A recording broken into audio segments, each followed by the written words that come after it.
ఈశాన్య రాష్ట్రాల్లో మరొకటి ఈశాన్య రాష్ట్రాల్లో మేఘాలయ. భారతదేశంలో 27 రాష్ట్రాలు ఉంటాయి. వాటిలో ప్రాంతాలు బట్టి విభజించినప్పుడు ఈశాన్య రాష్ట్రాల నుంచి public service commission exams, state board exams, district service committee సంబంధించిన ఎగ్జామ్స్ వస్తుంటే మేఘాలయ రాష్ట్రము 1972 సంవత్సరంలో జనవరి నెల 21వ తారీఖున ఏర్పడింది.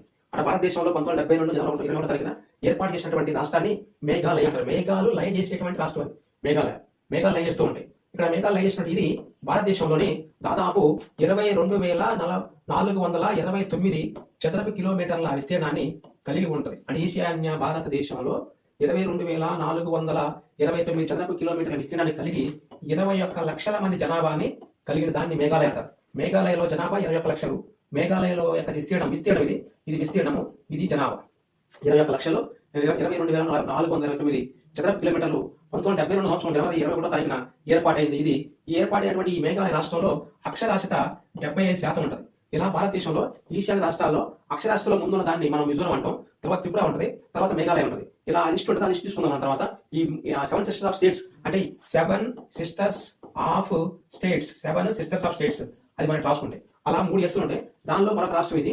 ఆల్రెడీ నాగాలాండ్ అయిపోయింది. అంటే మిగతా కొన్ని రాష్ట్రాలు మనం చెప్పేసుకున్నాం. ఆ చెప్పేసుకున్న క్రమంలో ఇది మేఘాలయ రాష్ట్రం. ఇటు మేఘాలయ రాష్ట్రంలోని 7 సిస్టర్ ఆఫ్ స్టేట్స్ లోని 60 ఎమ్మెల్యే శాసనసభ స్థానాలు ఉంటాయి. ఇది కూడా అడుగుతున్న ఎగ్జామ్ అండి. అంటే శాసనసభ స్థానాల యొక్క క్రమ సంఖ్యను బట్టి అవరోహణ క్రమంలో మార్చుకుంటాడు. ఇలా 60 ఉంటాయి. 60తో పాటుగా లోక్సభ స్థానాలు 2 ఉంటాయి. రాజ్యసభ స్థానాలు లోక్సభ ఎంపీలు, రాజ్యసభ ఎంపీలు ఇలా ఉంటాయి. ఇలా లోక్సభ ఎంపీలు, రాజ్యసభ ఎంపీలు కలిగినటువంటి ఇది భారతదేశంలోని ఉండేటువంటి స్థితి ఉంటుంది. అది యాక్చువల్ 1972లో ఏర్పాటైనప్పుడు దీని ఏర్పాటు క్రమం ఇలా మేఘాలయ అనేది ఇలా ఉంటుంది. ఇది మేఘాలయ రాష్ట్ర స్ట్రక్చర్. ఇటువైపు ఉన్న దాన్ని అస్సోం రాష్ట్రం అంటారు. అస్సోం రాష్ట్రం. మళ్ళీ ఇటువైపు ఉన్న దాన్ని అస్సోం రాష్ట్రం, ఇటువైపు అస్సోం రాష్ట్రం. ఇక మిగతా ఈ పార్ట్ మొత్తం ఇక్కడ నుంచి ఇది మొత్తం కూడా బంగ్లాదేశ్ తోని అంతర్జాతీయ సరిహద్దుని కలిగేటువంటి రాష్ట్రాన్ని. బంగ్లాదేశ్ తో ఒక అంతర్జాతీయ సరిహద్దు, అస్సోం రాష్ట్రంతో ఒక జాతీయ సరిహద్దు. అంటే మన భారతీయ రాష్ట్రంతోనే ఒక రాష్ట్రంతోనే ఇలా సరిహద్దు కలిగి ఉంటుంది. ఇలా మేఘాలయ రాష్ట్రము ఇలా సరిహద్దు కలిగి ఉన్నటువంటి ఒక రాష్ట్రంతో మాత్రమే సరిహద్దు కలిగి ఉన్నాయి. మన భారతదేశంలోని ఒకదాన్ని మేఘాలయ అంటారు. మేఘాలయ. రెండవది సిక్కిం కూడా పశ్చిమ బెంగాల్తో మాత్రమే సరిహద్దు పంచుకుంటుంది. అసోంతో మాత్రమే మేఘాలయ సరిహద్దు పంచుకుంటుంది.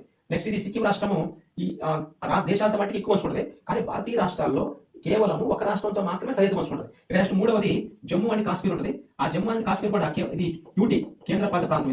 ఈ జమ్మూ అండ్ కాశ్మీర్ కేంద్రపాలిత ప్రాంతం కూడా కేవలం పంజాబ్ రాష్ట్రంతో మాత్రమే సరిహద్దు పంచుకోవాలి. ఇప్పుడు అంటే గతంలో అయితే హిమాచల్ ప్రదేశ్ తో పంచుకునేది, కానీ ఇప్పుడు అది పంచుకోవట్లేదు. ఓన్లీ అలా Jammu and Kashmir UT, Jammu and Kashmir కాదు. మూడవది లడక్ అనేది హిమాచల్ ప్రదేశ్ తో మాత్రమే సరిహద్దు పంచుకుంటుంది. హిమాచల్ ప్రదేశ్ తో మాత్రం సరిహద్దు పంచుకుంటుంది. అంటే లడక్ మరి అది లడక్ కూడా యూటీ కదా. అంటే కేంద్రపాలిత ప్రాంతం, యునైటెడ్ టెరిటరీ కేంద్రపాలిత ప్రాంతమైన లడక్, సిక్కిం మరియు మేఘాలయ ఇవి భారతదేశంలో ఒక రాష్ట్రంతో మాత్రమే సరిహద్దు పంచుకునేటువంటి ప్రాంతం మరియు రాష్ట్రాలు. ఇట మేఘాలయ రాష్ట్రానికి ఎప్పుడు క్వశ్చన్ వస్తుంటాయి ఎగ్జామ్ లోని. మేఘాలయ రాష్ట్రం తీసుకుంటే దీనికి ఉన్నటువంటి రాజధాని షిల్లాంగ్ అంటారు. షిల్లాంగ్ ప్రాంతాన్ని రాజధానిగా కలిగింది. షిల్లాంగ్ ప్రాంతం పేరు మీదనే మనకి ఒక పీఠభూమి ఉంటుంది. ఇది రాజధానిగా ఉంది మేఘాలయ రాష్ట్రానికి, మరియు పీఠభూమిగా ఉంటుంది. మేఘాలయలో ఉన్న పీఠభూమి పేరే షిల్లాంగ్ పీఠభూమి. భారతదేశ ద్వీపకల్పంలో తూర్పు వైపున ఉన్న పీఠభూమిని షిల్లాంగ్ పీఠభూమి అంటారు. ఈ షిల్లాంగ్ పీఠభూమిలో గుహలు ఎక్కువగా ఉంటాయి. ఆ గుహల్లోని సున్నపురాలు ఉంటాయి. అంటే షిల్లాంగ్ పీఠభూమిలో ఉన్న గుహల్లోని సున్నపు రాయి నిల్వలు ఉంటాయి. ఈ సున్నపు రాయి నదులు ప్రవహించడం వల్ల ఆ గుహలో నుంచి నదులు ప్రవహించినప్పుడు ఈ సున్నపురాయి చలి జరిగి 2 రకాలుగా ఏర్పడింది. ఆ గుహల పై నుంచి వేలాడుతూ ఉంటే సున్నపురాయి కానువల ఇలా గుహ ఉంటే ఇలా, మరి కింద నుంచి కూడా కొంత ఇలా సున్నపురాయి ఉంటుంది, మధ్యలో గ్యాప్ ఉంటుంది అన్నమాట. ఇలా సున్నపురాయి అనేది ఆ ఖనిజం గుహల్లో, అంటే షిల్లాంగ్ పీఠభూమిలో గుహలు ఉంటే ఆ గుహల్లోని పైన ఉన్నటువంటి ఈ సున్నపురాయి యొక్క ఆకారాలని స్టాలకైట్లు అంటారు. స్టాలకైట్స్ ఇది ఎస్ఐ పోలీస్ అడిగాడు గతంలోని. ఇక్కడ ఉన్నది స్టాలగ్మైట్స్. ఇది స్టాలకైట్స్. ఇది స్టాలగ్మైట్స్ అంటే ఆ మేఘాలయ రాష్ట్రంలో గుహల్లోని కింద అడుగు ప్రాంతంలో ఏర్పడిన నిర్మాణాలు ఇవి. ఇది స్టాలగ్మైట్స్. ఇది స్టాలకైట్స్ గుహల యొక్క పై అంచులోని వేలాడుతున్నటువంటి సున్నపరాయి ఆకారాలని స్టాలకైట్స్ అంటారు. ఇది గతంలో ఎగ్జామ్ అడిగింది స్టాలకైట్స్. ఇక ఈ స్టాలకైట్స్ ఇది ఉన్నటువంటి ఇవి గుహలు ఉంటాయి. ఈ గుహల ప్రాంతంలో కూడా మనకి హిమాలయ పర్వతాల్లోని అది హిమాలయ పర్వతాలకు కొంచెం మిస్ అయిన తర్వాత అక్కడ నుంచి మన భారతదేశంలో అరుణాచల్ ప్రదేశ్ లోని మిస్మి కొండల దగ్గర నుంచి, అంటే శివాలిక్ పర్వతాల నుంచి మిస్మి కొండల నుంచి కిందకు వచ్చినప్పుడు ఉన్న వాటిని పూర్వాంచల్ పర్వతాలు అంటారు. ఈ పూర్వాంచల్ పర్వతాలు ఒక రాష్ట్రంలో పేరు పిలుస్తుంటారు. అరుణాచల్ ప్రదేశ్ లో ఒక పేరు పిలుస్తారు. వాటిని పాట్కాయ్ కొండలు అంటారు. అది నాగాలాండ్ నాగా కొండలు అన్నారు. మణిపూర్ లోనేమో మణికొండలు అన్నారు. మిజోరంలోనేమో లుసాయి కొండలు అంటారు, లుసాయి కొండలు. అదే జంపాయి కొండలు త్రిపురలో అంటారు, త్రిపుర అనే రాష్ట్రంలో జంపాయి కొండలు అంటారు. ఇప్పుడు మనకి నాగాలాండ్ మరియు మణిపూర్ మరియు మిజోరము మరియు త్రిపుర రాష్ట్రము ఇవన్నీ లెక్కలు చెప్పుకున్నాం, ఆ రాష్ట్రాలు వచ్చినాయి. ఈ లుసాయి అనేది గతంలో వచ్చింది, అంటే పూర్వాంచల్లో భాగాలుగా ఉన్న కొండలు అవి. అటు పూర్వాంచల్లో ఉన్న కొండల్లోని ఇటువైపు ఉన్న దాన్ని గారో గారో, నెక్స్ట్ ఇటువైపు ఉన్న దాన్ని కాశీ, ఇటువైపు ఉన్న దాన్ని జయంతి జయంతి. మేఘాలయ రాష్ట్రంలో ఉన్న కొండలు మొత్తం 3 రకాలుగా ఉంటాయి. ఆ 3 రకాల్లో మేఘాలయ రాష్ట్రంలో తూర్పు వైపు ఉన్న కొండల పేరు గారో కొండలు, ఈ మరి మధ్య భాగంలో ఉన్న కొండల పేరు కాశీ కొండలు, ఈ చివరి భాగంలో ఉన్న తూర్పు వైపున అంటే పడమర వైపు ఉన్నాయి, ఇటు తూర్పు వైపు ఉన్నాయి జయంతి కొండలు. అంటే జయంతి కొండలు తూర్పు వైపున, పడమర వైపున ఉన్న వాటిని గారో కొండలు, మధ్యలో ఉన్న కాశీ కొండలు అంటారు. ఇలా కాశీ కొండలలోనే అంటే గారో కాశీ జయంతి కొండలు పూర్వాంచల పర్వతాల్లో భాగాలు. ఈ పూర్వాంచల పర్వతాల్లో భాగాలుగా ఉన్న గారో కాశీ జయంతి వసకం ఇది. వీటిని మనం పడమర నుంచి ఇలా తూర్పు వైపు అమర్చున్న అక్కడ ఎగ్జామ్లోని అమర్చ క్రమంలో గారో కాశీ జయంతి నాగ కొండలు, గారో కాశీ జయంతి మణిపూర్ కొండలు, గారో కాశీ జయంతి మిస్మి కొండలు, గారో కాశీ జయంతి మరి పాట్కాయ కొండలు. పాట్కాయ కొండలు అంటే ఇట్లా ఆ వస్త్రం అమర్చినప్పుడు అలా అయిపోతుంది. గతంలోని గ్రూప్ ఎగ్జామ్ అడిగాడు గారో కాశీ జయంతి మరియు పాట్కాయ కొండలు ఇట్లా పడమర నుంచి తూర్పు అమర్చమన్నాడు. ఈ గారో కాశీ జయంతి కొండలు మేఘాలయలో ప్రధానంగా ఉంటాయి. ఈ కాశీ కొండల దగ్గరనే ఉన్న దాన్ని షిల్లాంగ్ అంటారు, షిల్లాంగ్. ఈ కాశీ కొండల దగ్గరనే షిల్లాంగ్ రాజధాని ఉంటుంది. ఈ షిల్లాంగ్ కి దగ్గర ప్రాంతంలో 160 కిలోమీటర్ల దూరంలో ఈ షిల్లాంగ్ కి ఈస్ట్ షిల్లాంగ్, ఈ షిల్లాంగ్ ని మరియు దాని ప్రాంతంగా మారిస్తే షిల్లాంగ్ కి ఈస్ట్ గా, షిల్లాంగ్ అనే ప్రాంతానికి ఈస్ట్ గా ఉంది. మళ్ళీ ఒక పట్టం క్రితం షిల్లాంగ్ అనే ప్రాంతంలో, షిల్లాంగ్ అనే ప్రాంతంలో ఇలా షిల్లాంగ్ ప్రాంతం తీసుకున్నాం. ఇది మేఘాలయ రాష్ట్రం, మేఘాలయ. ఈ మేఘాలయలోనే 3 భాగాలు చేసినాం. దాన్ని కాశీ కొండలు అన్నారు, కాశీ కొండలు. ఈ కాశీ కొండల దగ్గర ఉన్నదాన్ని ఐజ్వాల్ అంటారు. అంటే మేఘాలయ రాజధాని ఐజ్వాల్. మేఘాలయ రాజధాని పేరు మీదనే షిల్లాంగ్ పీఠభూమి.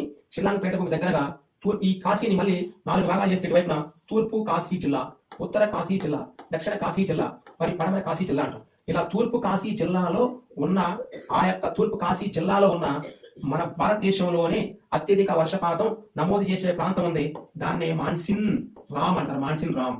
భారతదేశంలో అత్యధిక వర్షపాతం నమోదు చేసే ప్రాంతం పేరు మాన్సిన్ రామ్. రెండవ దాన్ని చిరపుంజి అంటారు, చిరపుంజి. ఇది గతంలో మొదటి స్థానంలో ఉండేది, కానీ ఇటీవల లెక్కల ప్రకారం ఇది చిరపుంజి 2వ స్థానానికి వచ్చింది, మాన్సిన్ రామ్ 1వ స్థానానికి వచ్చింది. ఇట్లా భారతదేశంలో అత్యధిక వర్షపాతం నమోదు చేసే ప్రాంతం పేరు ఇది. దాదాపుగా 11,872 మిల్లీమీటర్ల వర్షపాతం నమోదైంది. అంటే 11,872 మిల్లీమీటర్ల వర్షపాతం నమోదయ్యే ప్రాంతం మాన్సిన్ రామ్. ఇప్పుడు యాక్చువల్గా దీనిలో కూడా 11,000 మిల్లీమీటర్ల వర్షపాతం నమోదవుతుంది. వర్షపాతాన్ని మిల్లీమీటర్లో కానీ సెంటీమీటర్లో కానీ కొలుస్తారు, లేదంటే అంగళాల్లో కొలుస్తారు. ఇలా మిల్లీమీటర్లు, సెంటీమీటర్లు, అంగళాలు, ఫీట్స్ అన్నమాట. ఇటు ఎక్కువగా అంతర్జాతీయ ప్రమాణం 3 ఉండబోతుంది, మిల్లీమీటర్లు మరి సెంటీమీటర్లు మరి అంగళాలు. ఇది మన భారతీయుల్లో కొలుస్తారు, ఐఎండి ఇండియన్ మెట్రలాజికల్ డిపార్ట్మెంట్ కొలుస్తారు. కొలిసే క్రమంలో ఇట్లా ఈ ప్రమాణం తీసుకున్నాం, మిల్లీమీటర్ తీసుకున్నాం. అట్లా మిల్లీమీటర్లు మాన్సిన్ రామ్. ఇలా మాన్సిన్ రాము అనే భారతదేశంలో అత్యధిక వర్షపాతం నమోదయ్యే మాన్సిన్ రామ్ ఉన్న డిస్టిక్ ని తూర్పు కాశీ అంటారు. అది కూడా ఎట్లా తూర్పు Kashi, east Kashi district, Kashi district. East Kashi district Meghalaya రాష్ట్రంలో ఉంటుంది, మేఘాలయ రాష్ట్రం. మేఘాలయ రాష్ట్రంలో తూర్పు కాశీ జిల్లాలోని 11,772 మిల్లీమీటర్ల వర్షపాతం నమోదు చేసే దానిని మాన్సిన్ రామ్ అంటాం. ఇది భారతదేశంలోని ఇది అత్యంత చిత్తడి ప్రాంతం, చిత్తడి. భారతదేశంలో అత్యంత చిత్తడి ప్రాంతంగా నమోదైన దాన్ని మాన్సిన్ రామ్ అంటాం. అలాగనే ఇది భూమి పైన మొత్తం భూమి మొత్తం మీద అంటే భూగోళంలో ఖండాల మొత్తం మీద అత్యంత చిత్తడి ప్రాంతం, వెట్లాండ్, వెట్టెస్ట్ ల్యాండ్ లేదా వెట్లాండ్, తడి ప్రాంతం. వెట్టెస్ట్ ల్యాండ్ లేదా వెట్టెస్ట్ బాగా తడిగా ఉన్న ప్రాంతము, చిత్తడిగా ఉన్న ప్రాంతం. ఇది ప్రపంచంలోని భూమి మీద ఉన్న అన్ని ప్రాంతాల కంటే అత్యంత వెట్టెస్ట్ గా ఉండేది. మన భారతదేశంలో కూడా అత్యంత వెట్టెస్ట్ గా ఉండేది మాన్సిన్ రామ్. ఇది గతంలో ఎగ్జామ్ అడిగాడు. భారతదేశంలో అత్యధిక తడి ప్రాంతం అనకుండా వెట్టెస్ట్ ల్యాండ్ ఎక్కడ ఉందని అడిగాడు, దాన్ని మాన్సిన్ రామ్ అంటాం. కానీ ప్రపంచంలోని అత్యధిక వర్షపాతం నమోదయ్యే దాన్ని హవాయి అంటారు. హవాయి దీవి ఉంటుంది. ఇది పసిఫిక్ మహాసముద్రంలో అమెరికా చెందినటువంటి హవాయి దీవి. ఈ హవాయి దీవి దగ్గర ఉన్న దాన్ని హోనలూలు అంటారు, హోనలూలు. ఈ హోనలూలు శిఖరం దగ్గర హవాయి దీవిలోని పసిఫిక్ మహాసముద్రంలో హోనలూలు శిఖరం దగ్గర అత్యధిక వర్షపాతం నమోదైంది. కానీ ఇది పసిఫిక్ మహాసముద్రంలో ఉంది కాబట్టి అది సముద్రం కింద వచ్చింది. కానీ ఇక్కడ అడిగింది భూమి పైన అంటాం. ప్రపంచంలో భూమి పైన అత్యధిక తడి ప్రాంతము, వెట్లాండ్, దాని చిత్తడి ప్రాంతము మాన్సిన్ రామ్ అంటారు. అదేంటది మాన్సిన్ రామ్. ఇలా మాన్సిన్ రాము ప్రపంచంలోని అత్యధిక చిత్తడి ప్రాంతము, వెట్లాండ్ గా నమోదైంది. ఈ వెట్లాండ్ గా నమోదైన ఇక్కడ మేఘాలయ ప్రాంతంలోని ఎక్కువగా ఉండేటువంటి ఒక నంబర్ ఉంటుంది 1971. Dial for 1971 dial 1971 for connect CM అనే కార్యక్రమాన్ని నిర్వహిస్తున్నటువంటి దేశాన్ని మేఘాలయ అంటారు. మేఘాలయ రాష్ట్రంలో నిర్వహించేటువంటి సీఎం కనెక్ట్ అనే ప్రోగ్రామ్ కి ఇచ్చిన డైల్ నంబర్ ని 1971 అంటారు. 1971 ఇలా 1971 అనేది తీసుకున్నాం. మన 1971 సీఎం ఆ నంబర్ కి సంబంధించి సీఎంతో మాట్లాడాలన్నా, సీఎంతో ఏమైనా చర్చించాలన్నా ఆ రాష్ట్రంలోని డైల్ 1971 ఫర్ కనెక్ట్ సీఎం అనే ప్రోగ్రామ్ తీసుకొచ్చారు. ఇలా ప్రోగ్రామ్ తీసుకొచ్చినప్పుడు దీన్ని దేశవ్యాప్తంగా ఇది ఒకటే ఉంది కాబట్టి డైల్ 1971